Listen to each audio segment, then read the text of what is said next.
اور اس جامع پیغام کے لیے نبی اکرم شفیع اعظم حضرت محمد الرسول اللہ صلی اللہ تعالی علیہ وسلم نے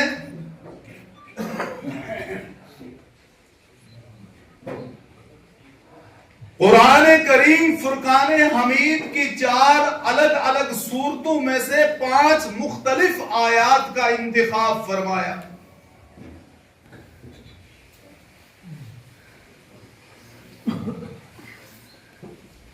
پھر جن آیات کو نبی علیہ الصلوۃ والتسلیم نے خطبہ نکاح کے طور پہ تلاوت فرمایا،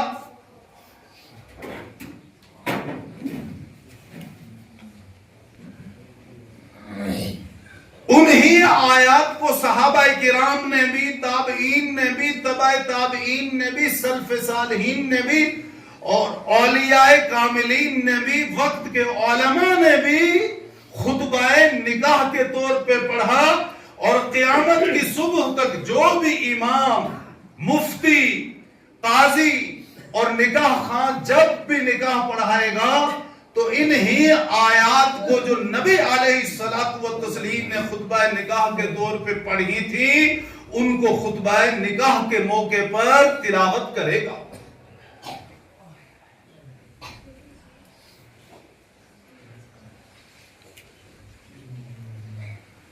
نبی علیہ الصلوۃ والسلام چاہتے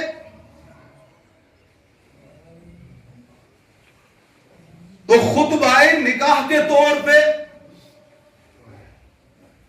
قرآن کریم کی کوئی بڑی سورت، سورہ بقرہ، سورہ آل عمران یا سورہ نساء کی تلاوت فرماتے، لیکن آپ نے ایسا نہیں کیا.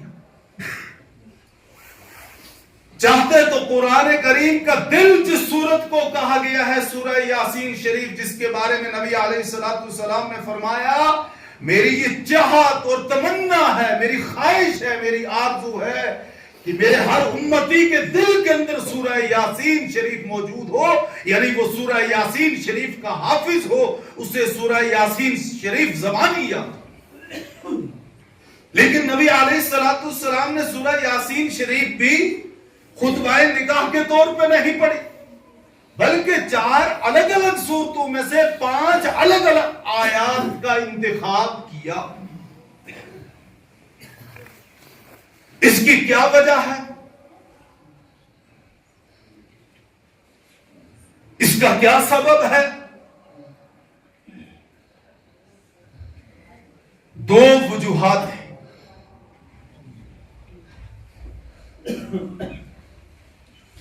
پہلی وجہ یہ ہے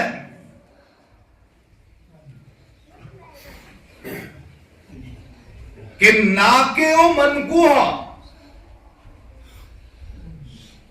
لڑکا اور لڑکی نکاح کے ذریعے سے رشتہ ازدواج کے بندھن میں بندھے جا رہے ہیں.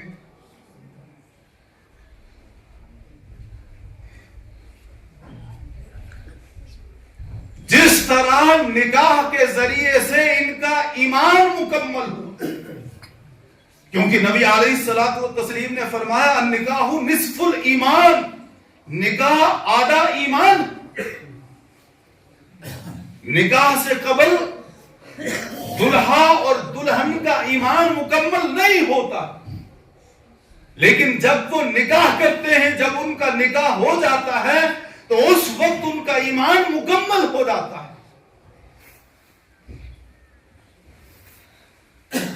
ایمان مکمل ہونے کے بعد ان کے لیے لازم ہے کہ وہ ایمان کے تمام تقاضوں کو پورا کریں.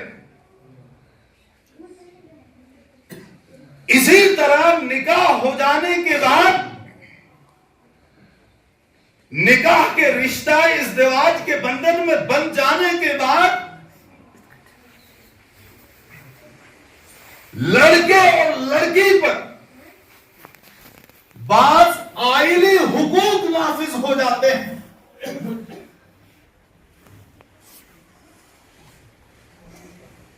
ان کی ذمہ داریاں بڑھ جاتی ہیں.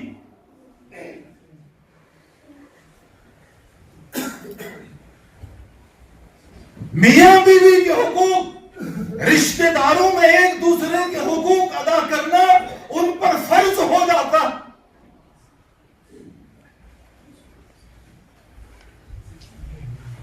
اور ان حقوق کی ادائیگی کے لیے دل میں تقوی کا ہونا ضروری۔ جب تک تقوی نہیں ہوگا حقوق ادا نہیں ہو سکتے۔ تقوی کے معنی پرہیزگاری کے آتے ہیں، تقوی کے معنی ڈرنے کے آتے ہیں، تقوی کے معنی اللہ رب العزت کے سامنے پیش ہو کر اپنے اعمال و افعال کے بارے میں جواب دہی کے تصور کے آتے ہیں۔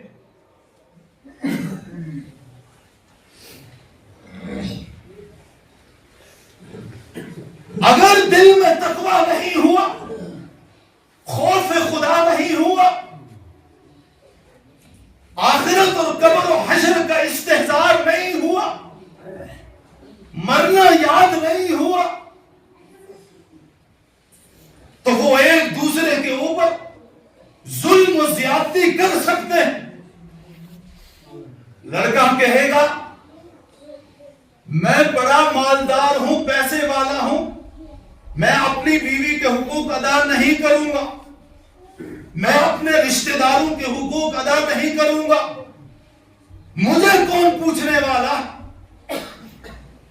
لڑکی کہے گی میں بڑے خاندان کی ہوں، میرا بڑا کنبہ ہے، بڑی برادری ہے، میں اپنے شوہر اور دیگر رشتہ داروں کے حقوق ادا نہیں کرتی، مجھے کون پوچھے گا؟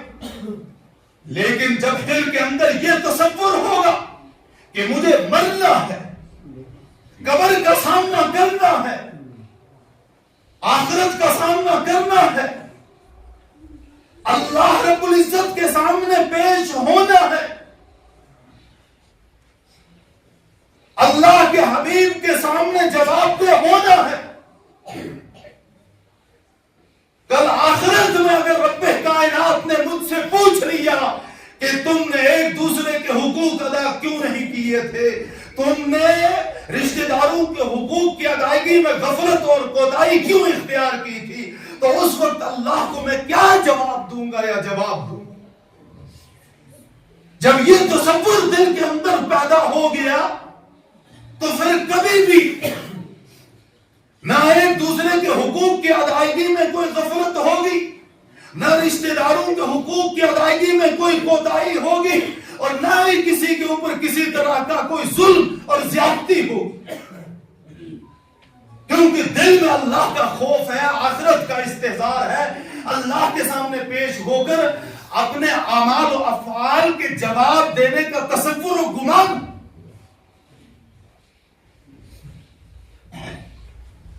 اور یہ جو خطبہ ہے نکاح کے طور پہ 5 آیات پڑھی جاتی ہیں جو میں نے آپ کے سامنے شروع میں تلاوت کی،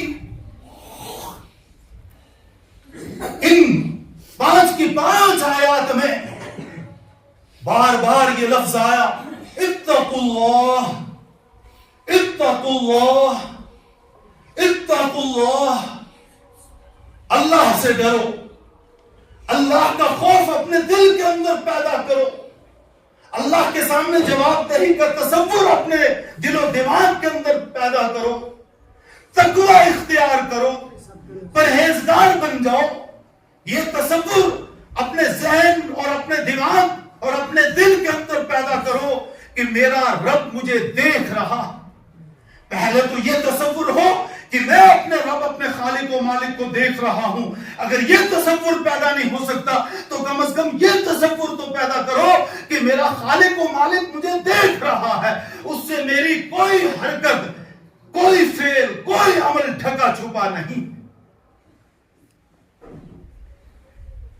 ظاہری افعال اور اعمال تو دور کی بات ہے، بندہ جو دل کے اندر سوچتا ہے، اللہ رب العزت اس دل کی سوچ اور دماغ کی فکر کو بھی جانتا ہے، وہ عالم الغیب والشہادہ ہے، وہ علیم بذات الصدور ہے.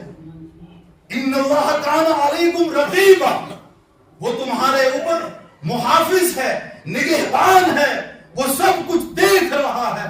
ان ربک لبالمرصاد، رب تمہیں گھات لگا کر تمہارے اعمال و افعال کو اور تمہارے کرتوتوں کو دیکھ رہا. آج یہ چیز ہمارے اندر سے نکل چکی ہے، جس کی وجہ سے ہم نافرمانی کی زندگی گزار رہے ہیں. رب چاہے کو چھوڑ کر من چاہے کے مطابق ہم چل رہے ہیں، کیونکہ دلوں میں تقوی نہیں رہا. اس چرواہے کا واقعہ بھول گئے جس سے حضرت عمر فاروق رضی اللہ عنہ نے کہا تھا کہ اپنی بکریوں کے ریوڑ میں سے ایک بکری ہمیں دے دو، ہم اس بکری کو ذبح کر کے بھون کے کھائیں گے، ہمیں بھوک لگی ہوئی ہے. تو چرواہے نے کہا میں چرواہا ہوں، چرانے والا ہوں، اصل تو بکریوں کا مالک کوئی اور ہے، میں اس کی اجازت کے بغیر نہیں دے سکتا. عمر فاروق رضی اللہ عنہ نے اسے آزمانا چاہا. بعض دفعہ بھیڑیا بھی بکریوں کو کھا جاتا ہے، کوئی بکری گم بھی ہو جاتی ہے، تو مالک کو کہہ دینا بکری گم ہو گئی یا بھیڑیا کھا گیا. تو چرواہے نے کہا یا اخی فعین اللہ، اے میرے بھائی میں بکریوں کے مجازی مالک کو تو مطمئن کر دوں گا کہ بکری کو بھیڑیا کھا گیا، لیکن میں بکریوں کے میرے اور آپ کے جو حقیقی مالک ہے اللہ رب العزت جو ہمیں دیکھ رہے ہیں، جب اس کے سامنے پیشی ہوگی تو وہاں میں کیا جواب دوں؟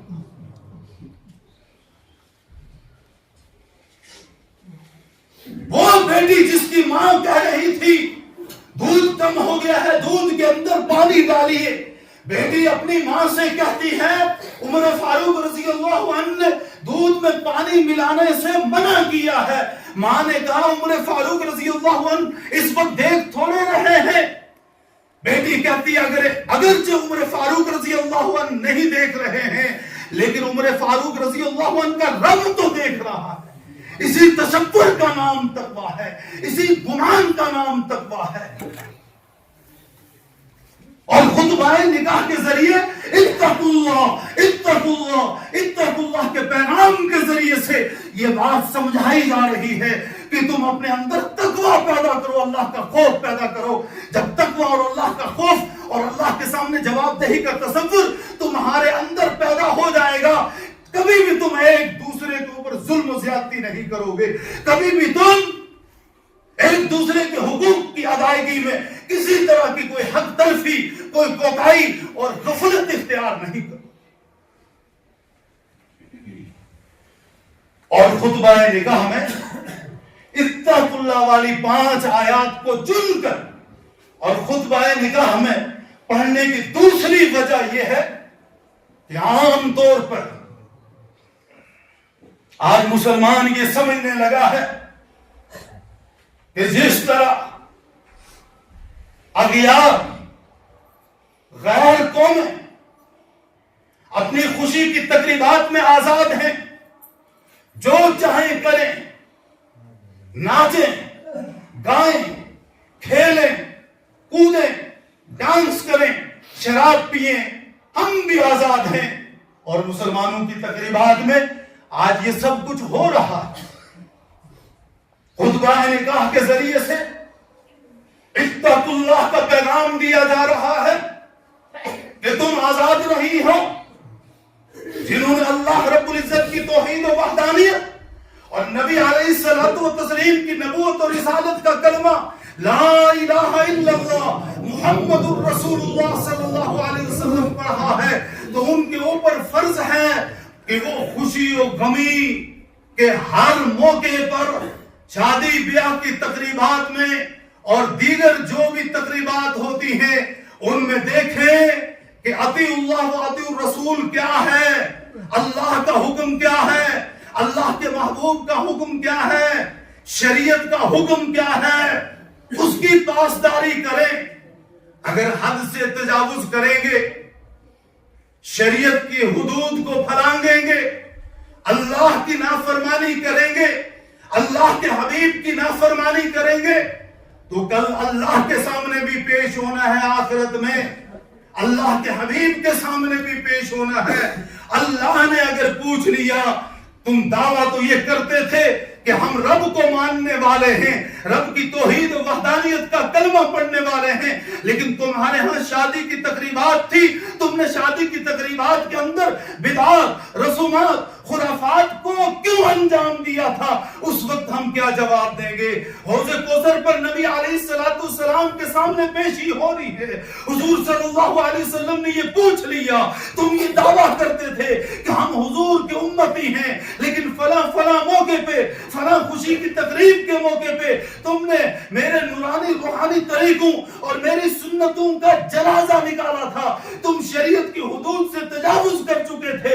اور نبی علیہ السلام نے اس وقت فرما دیا جب وہ اپنے دست مبارک سے اپنے امتیوں کو جام کوثر پلا رہے ہوں گے، فرما دیا تم اس لائق نہیں ہو کہ تمہیں میں اپنے دست مبارک سے جام کوثر پلاؤں، سوکن لیمن بدل آبادی، دفع ہو جاؤ، اس لیے کہ تم نے میرے بعد میرے دین کو بدل دیا تھا، میری شریعت کو بدل دیا تھا، میرے دشمنوں کا، ہنود کا، یہود کا، نصارہ کا طور و طریقہ اختیار کر لیا تھا۔ من تشبہ بقوم فہو منہم، جس نے جن کی مشابہت اختیار کری اس کا شمار انہی میں ہوگا۔ جاؤ، نکل جاؤ، میرے پاس نہیں رہ سکتے، جاؤ، تمہارا حشر ہنود کے ساتھ ہے، یہود کے ساتھ ہے، نصارہ کے ساتھ ہے۔ اس وقت ہم کیا جواب دیں؟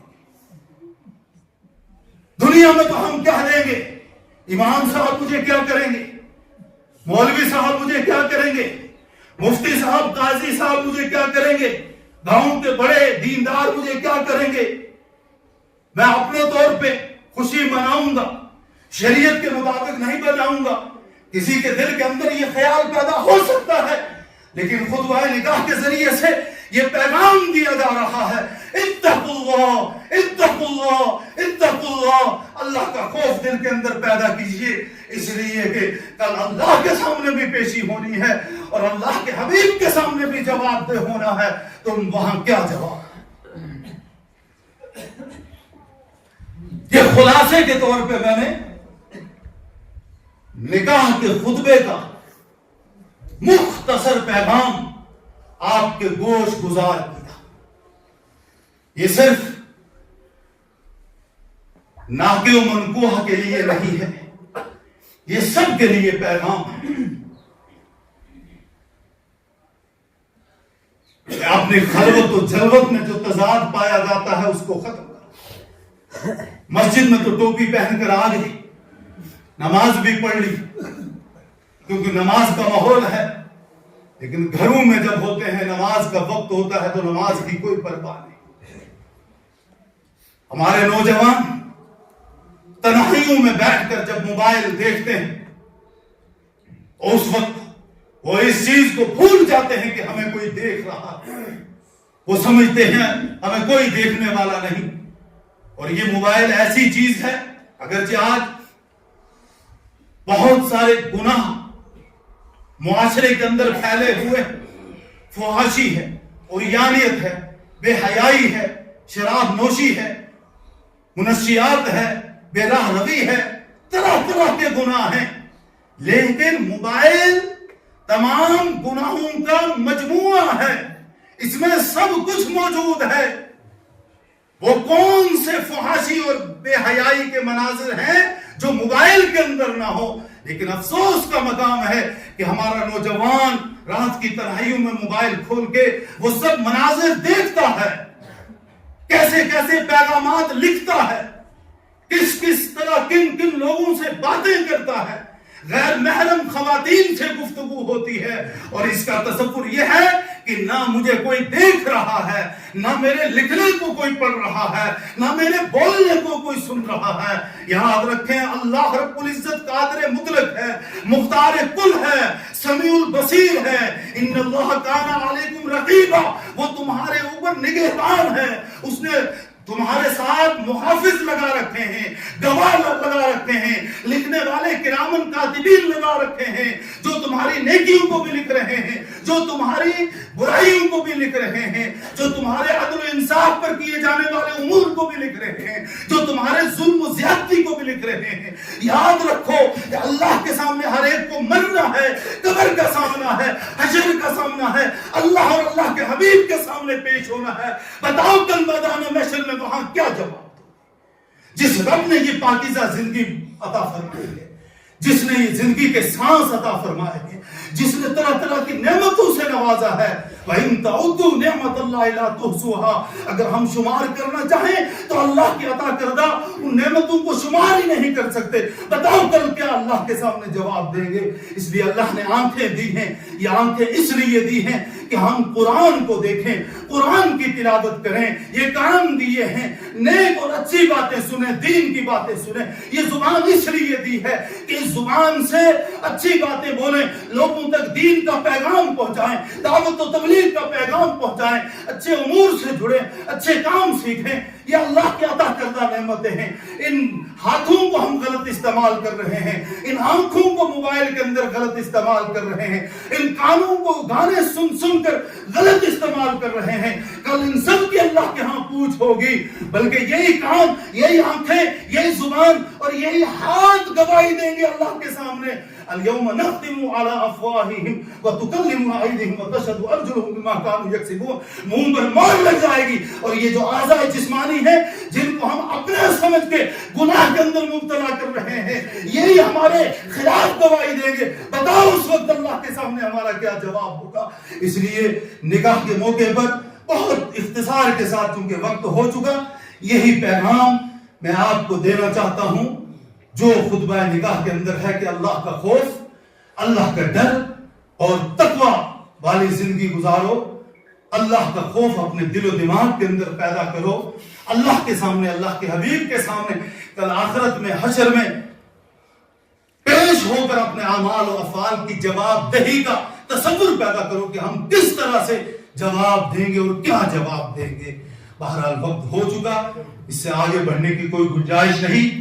خطبہ نکاح میں نے پڑھ لیا ہے، اب ایجاب و قبول ہوگا، ایجاب بھی ہو چکا ہے، صرف وکیل سے اجازت لے کر قبول کروانا ہے۔ اس کے بعد نماز، خطبہ اور نماز ہوگی، اور اس کے بعد پھر نماز کے بعد دعا کی جائے گی، کیونکہ مسجد کے اندر نکاح کا پڑھنا سنت ہے، اور اس کا سب سے بڑا مقصد یہ ہے کہ اس میں، اس مجمع میں کچھ اللہ کے ولی بھی ہوں گے، کچھ بہت بڑے تقوی والے ہوں گے، پرہیزگار ہوں گے، وہ اللہ کے سامنے آمین کہیں گے، اور ان کا آمین بارگاہ سمدیت میں قبول ہو کر ان نکاح کرنے والوں کا بیڑا پار کر دے گا، ان کی زندگی خوشگوار بن جائے گی، یہ اپنی زندگی کے اندر کامیاب ہو جائیں گے۔ اور نکاح کے وقت ان کو سب سے زیادہ دعاؤں کی ضرورت ہے، اس لیے جس میں مجمع زیادہ ہو اسی وقت نکاح کیا جائے تاکہ سب کی دعاؤں میں شرکت ہو جائے۔